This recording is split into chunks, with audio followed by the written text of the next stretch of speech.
आणि आता एक सविस्तर बातमी बघूयात। गोंदिया जिल्ह्यामध्ये मोठ्या प्रमाणावरती पाऊस होत असल्यामुळे जिल्हाधिकारी यांनी गोंदिया जिल्ह्यामधल्या सर्व शाळांना आता सुट्टी जाहीर केली आहे। काल रात्रीपासून गोंदिया जिल्ह्यामध्ये सर्वत्र मुसळधार पाऊस कोसळताना दिसतोय आणि याच पावसाचा फटका हा इथल्या नागरिकांना बसलाय। पूर परिस्थिती निर्माण झालेली दिसते।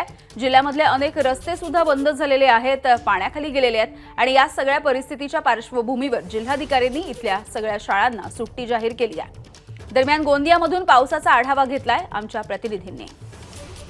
सर्वदूर बरसलेल्या या पावसामुळे अनेक घरांमध्ये पाणी शिरलेले आहे। मी सध्या गोंदिया शहरातील गणेश नगर परिसरामध्ये आपण बघू शकता एका घरामध्ये कशा पद्धतीने पाणी शिरलेलं आहे। सध्या गणेश उत्सव सुरू आहे। गणपती बाप्पांची या घरी स्थापना करण्यात आली होती।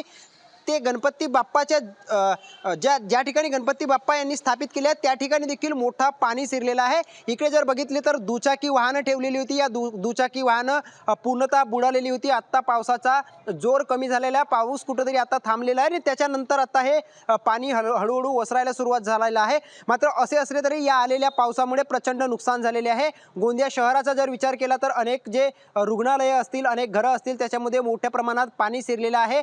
या ढगफुटी सदृश्य झालेला पावसाचा फटका गोंदिया शहराला मोठ्या प्रमाणात बसलेला आहे। आतापर्यंत एक मृत्यूची नोंद देखील या पावसामुळे करण्यात आलेली आहे। तर एक मृतदेह अद्यापही मिळालेला नसून त्याचा शोध कार्य आता सध्या सुरू आहे। मात्र एकंदरीत जर बघितला तर या पावसाचा फटका मोठ्या प्रमाणात गोंदिया शहराला व जिल्ह्याला बसलेला आहे। देवेंद्र रहांगडाले, एबीपी माझा, गोंदिया। एबीपी माझा, उघडा डोळे बघा नीट।